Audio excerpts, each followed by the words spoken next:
Silvestre não é pet.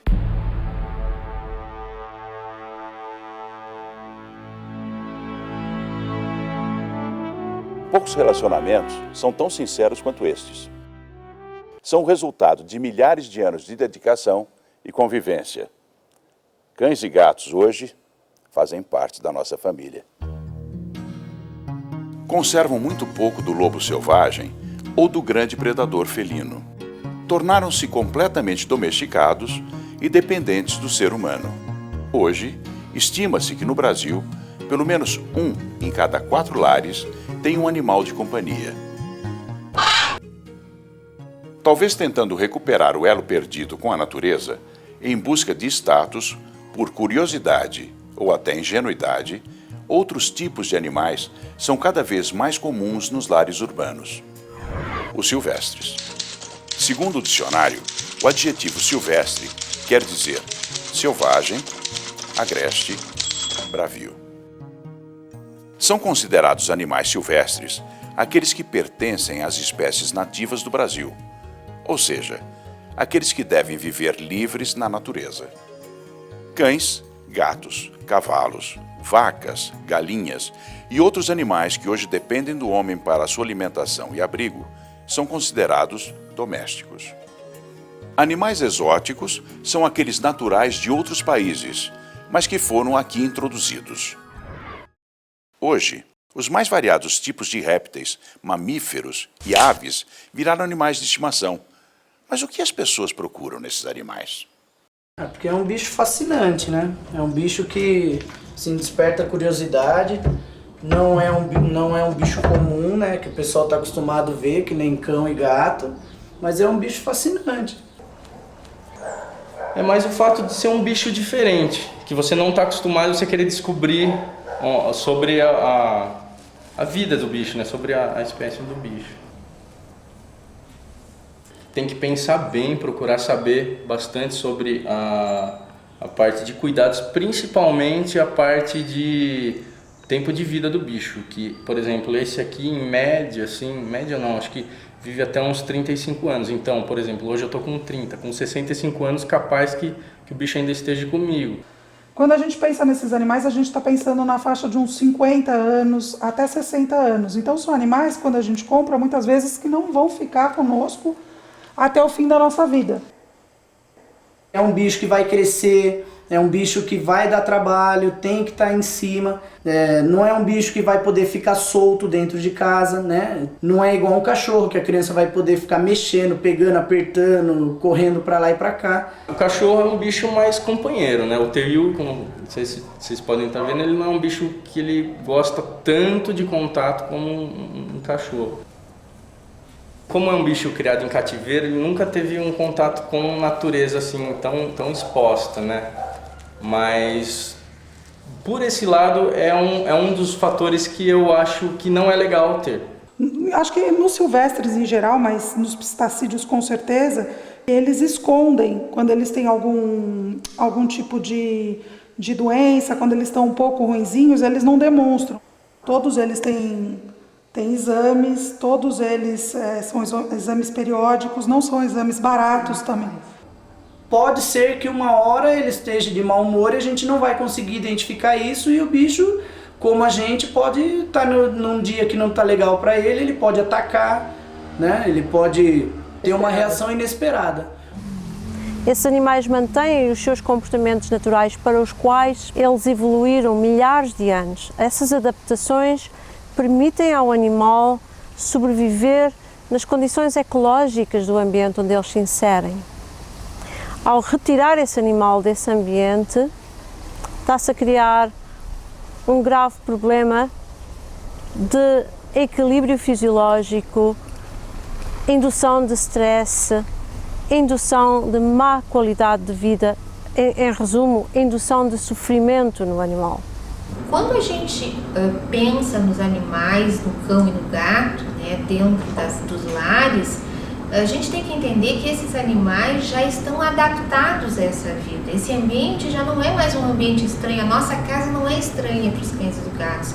Eles já conseguiram se adaptar, até porque eles são espécies muito próximas às nossas em determinadas características. E eles conseguiram fazer essa adaptação, os animais silvestres não. São realidades absolutamente diferentes, que jamais serão compatíveis e que não nos permitem, não nos propiciam pensar que a gente está transformando, por exemplo, uma ave num cachorro. O processo de domesticação é lento. Cães e gatos convivem com o homem há mais de 12 mil anos. Uma espécie domesticada terá muita dificuldade para voltar a sobreviver sozinha na natureza. Mas não é somente a sobrevivência que está em jogo. A convivência dos cães e gatos com os humanos, ela teve um custo muito alto para a saúde mental desses animais, se a gente pode usar esse termo.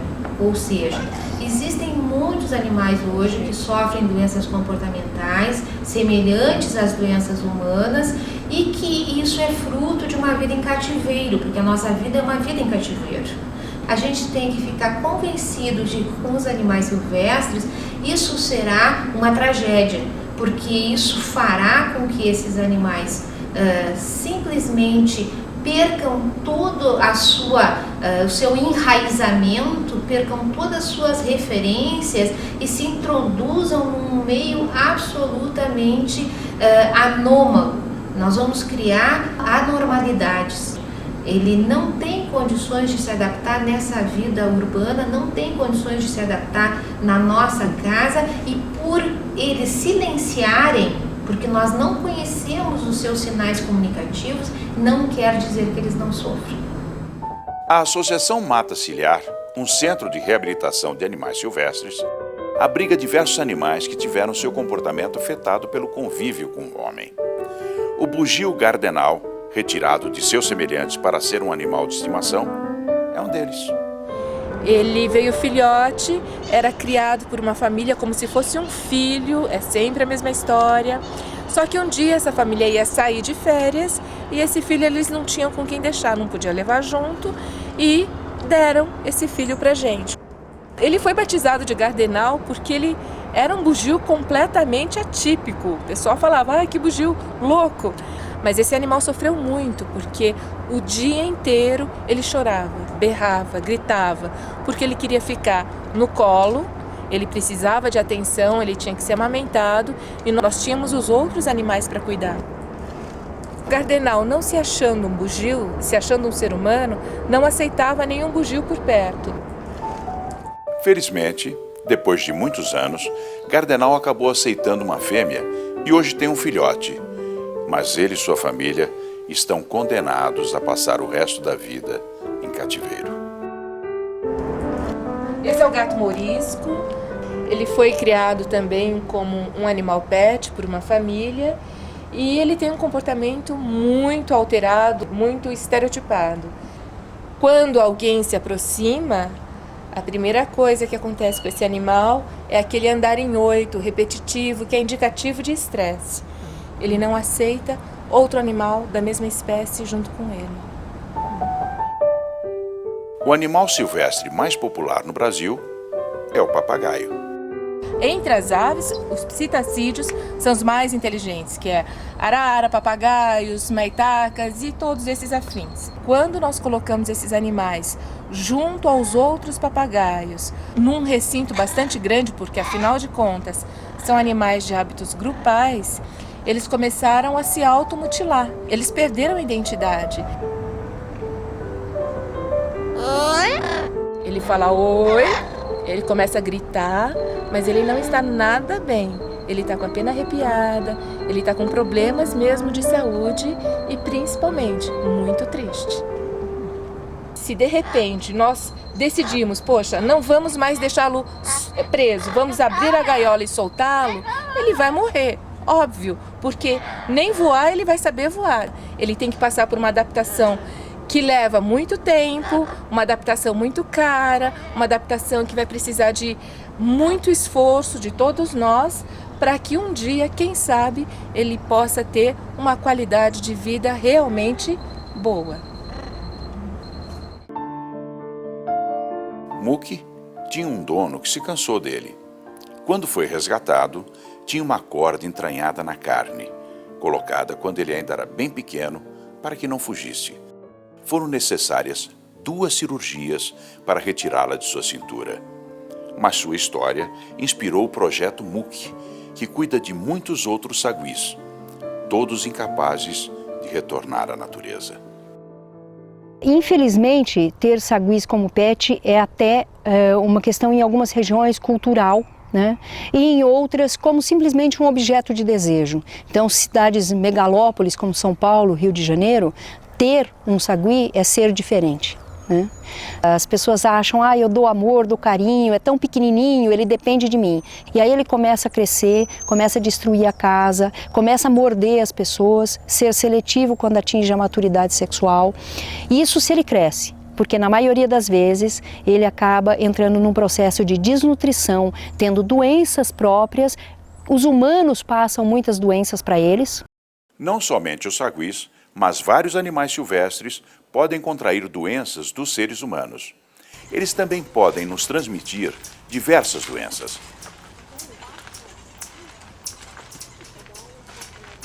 A Nenê, quando chegou no projeto, ela não conseguia nem abrir os olhos, né? Tamanha fraqueza. Os ossos dela, por desnutrição, eram descalcificados, é o que a gente chama de osteodistrofia. E ela tinha fraturas múltiplas, que é chamado fratura em galho verde. E o bracinho dela, veja como é que é o bracinho dela. Essa macaquinha também foi, infelizmente, abandonada. A Belinha ela começou a ficar doente por problemas nutricionais.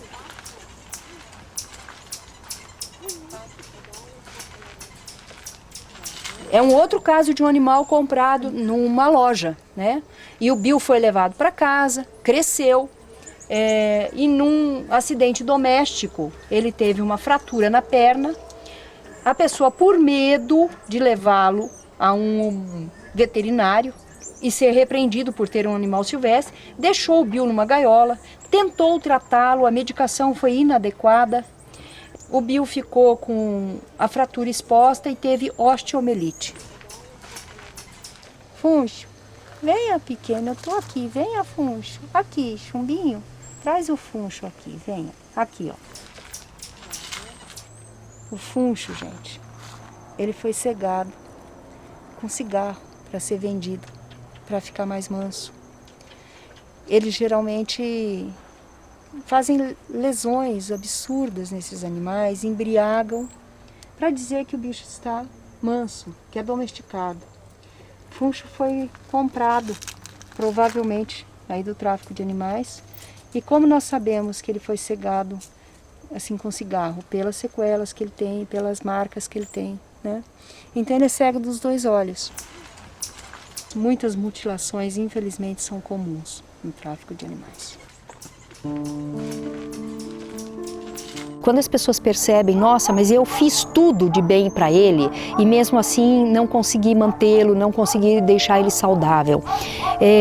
Primatas são animais que vivem em grupo, portanto, eles dependem dessa relação social, eles têm um aprendizado social, eles aprendem a se defender, a buscar alimentos, e eles sendo retirados de vida livre ou comprados, seja lá onde for, não importa. Importa é que esse animal precisa do seu grupo para estar bem, porque aquele que não tem sequela física vai ter sequelas emocionais.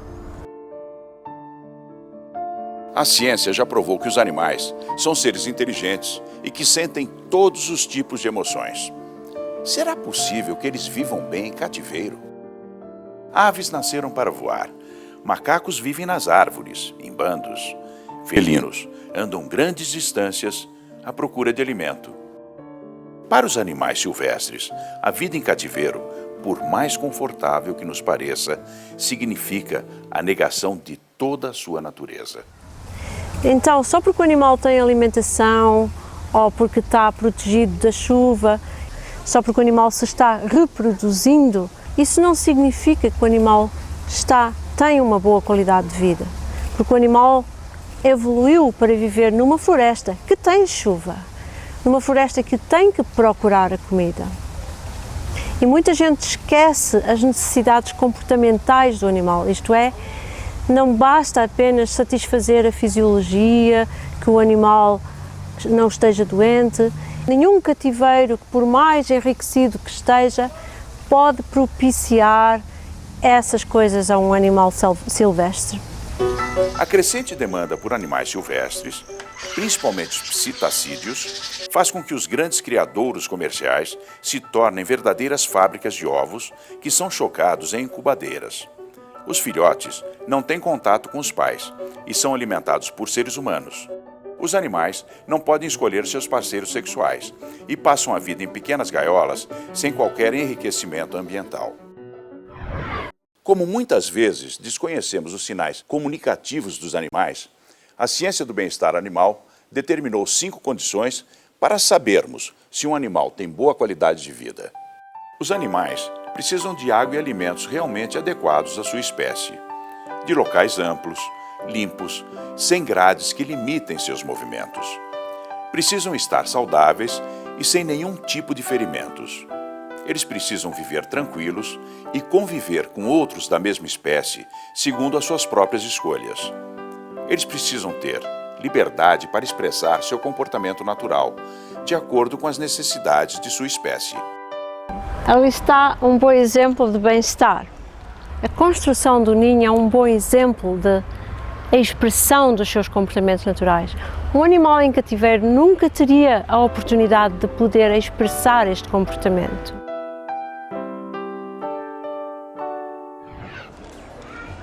A atividade comercial de animais silvestres em nosso país é legalizada. Entretanto, há algumas regras. Segundo a Lei de Crimes Ambientais, os criadouros e as lojas que comercializam animais devem ter autorização e o comprador deve observar se o animal é identificado e exigir nota fiscal. O Ministério do Meio Ambiente publicou a resolução que estabelece critérios para determinar quais espécies silvestres podem ser criadas e comercializadas. Uma lista que restringe o número de espécies comercializadas legalmente está sendo elaborada pelo IBAMA, mas pressões financeiras e políticas têm dificultado o processo. Atualmente, a oferta é assustadora. É possível comprar qualquer tipo de animal até pela internet, em prestações com entrega domiciliar. Tudo dentro da lei.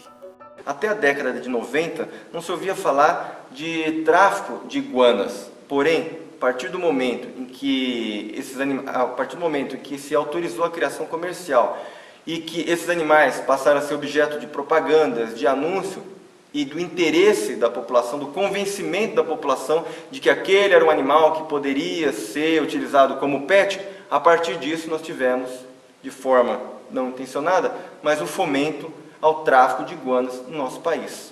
Nem sempre a pessoa que adquire um animal dentro de um criador, né, ou num pet, vai ter 100% de garantia que esse animal teve uma procedência legal. Esses criadores, pela minha experiência aqui, nos 4 anos que eu estou atuando na frente da delegacia, eles estão operando 80% na ilegalidade. Então, esse é um problema. O traficante hoje já faz uma parceria com alguns desses criadores e retiram os animais da natureza, introduzem eles nos criadores comerciais, eles ali ganham nota fiscal, ganham marcação e são colocados no mercado. Em junho de 2010, a Polícia Federal e o IBAMA deflagraram a Operação São Francisco, que desmantelou uma grande quadrilha internacional de tráfico de animais silvestres. Tinha várias anilhas cortadas, a gente tinha o pintacilgo com a anilha cortada e tem uma anilha adulterada também no sabiá. Cada ave tem uma identidade que é uma anilha daquela. Ela não pode ser alterada, que aí você está falsificando um documento público e isso é crime. Essa anilha é falsa. Não é falsificada. Nós tiramos várias dessas. No momento que se incentiva a se ter mais criadores comerciais, indiretamente está se incentivando que esses animais sejam capturados na natureza e sejam colocado à venda até no exterior, sem nenhum controle. As projeções indicam que, somente no Brasil, sejam retirados da natureza cerca de 38 milhões de espécimes todos os anos. Mas o índice de mortalidade é alto devido ao estresse causado pela captura e pelas condições cruéis do transporte.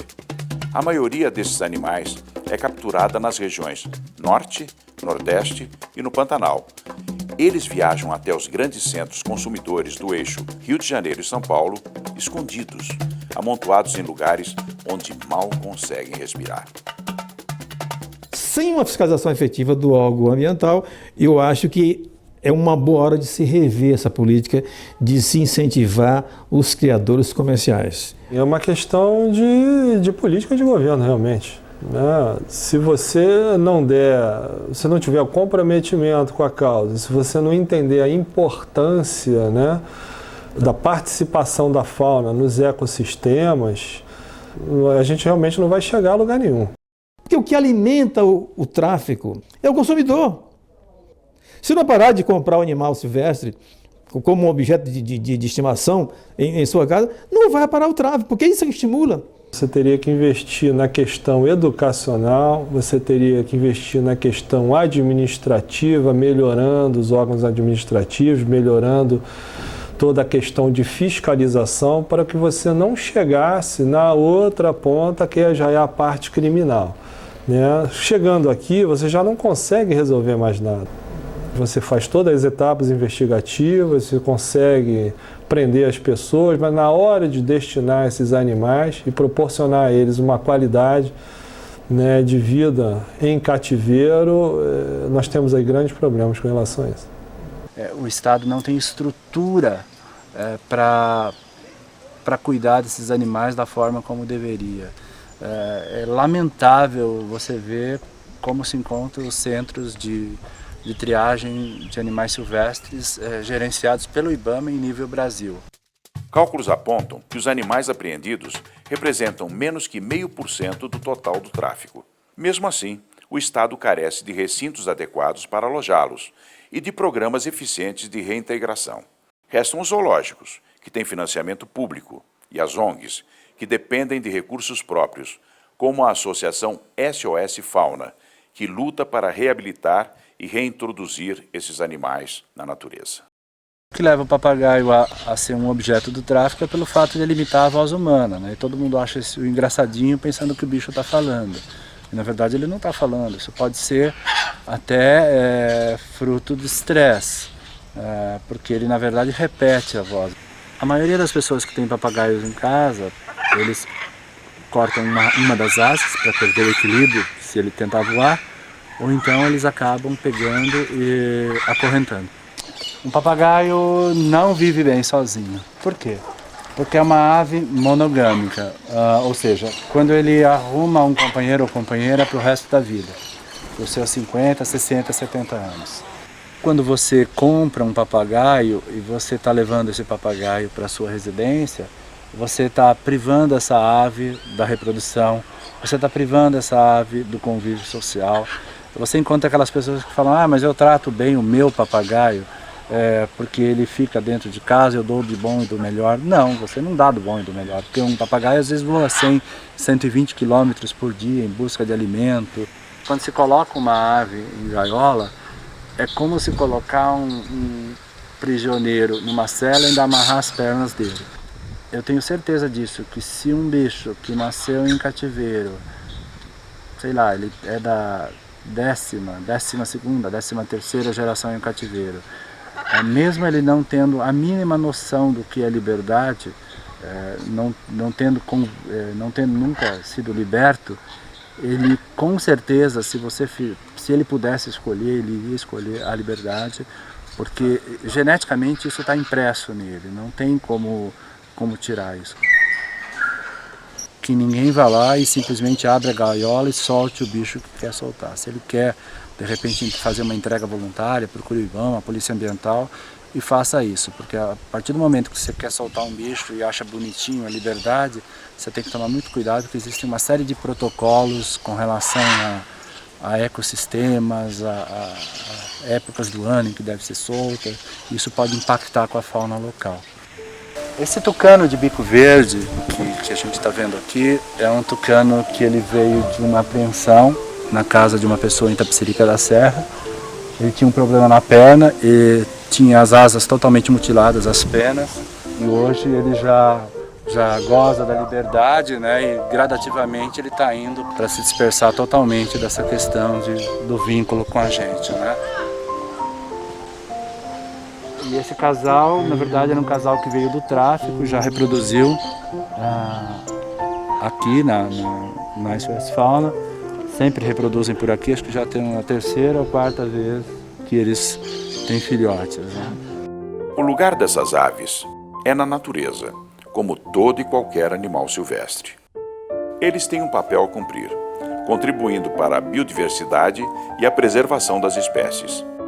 Em cativeiro, além de não terem suas necessidades atendidas, não desempenham papel algum. O animal silvestre, na gaiola, ele perde a função que ele tinha na natureza. Existem outras maneiras de apreciar a natureza sem aprisioná-la. A gente organiza o encontro, estamos na 5ª edição, com o objetivo de fortalecer a comunidade dos que são ligados à natureza. A gente foca na beleza, foca no prazer de observar como instrumento de educação e mostrar uma relação mais harmônica e mais gostosa com a natureza. Vamos abrir do lado e levar esta ponta até embaixo. É um origami de pássaro, que é o pássaro da sorte.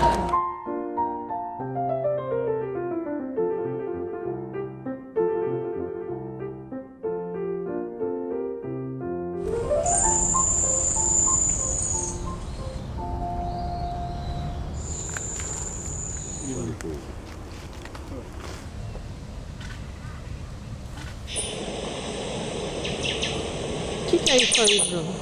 Isso é um pichoxó, um passarinho que o pessoal tem muito em gaiola, né? Na verdade, você escuta mais em gaiola do que na natureza hoje em dia, que se tornou muito raro devido à captura, né? E, na verdade, é um passarinho que, se você chama na técnica chamada playback, que é a atração de aves por meio de gravações, ele vem, você consegue ver perto. Então é muito mais bonito e o correto observar o bicho solto do que na gaiola.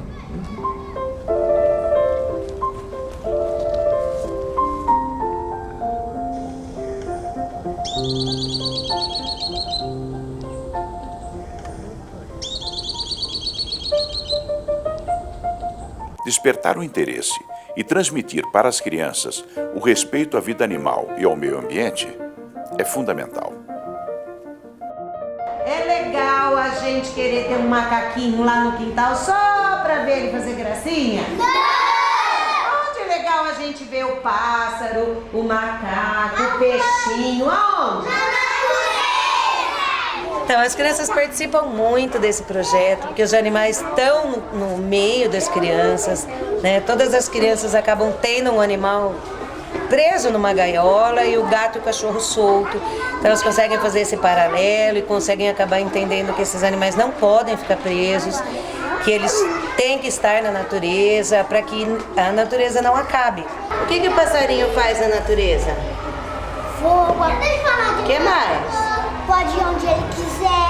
Ah, e na gaiola? Na gaiola ele não pode. E o macaco fica solto, Gabriel? Não. Como que ele fica? Ele vai ficar com uma corrente no pescoço. Ah, pra que a pessoa põe uma corrente no pescoço do macaco? Pra ele não fugir. O que o macaco faz quando ele está solto na natureza, nas árvores? As crianças no futuro vão pensar antes de colocar um passarinho na gaiola.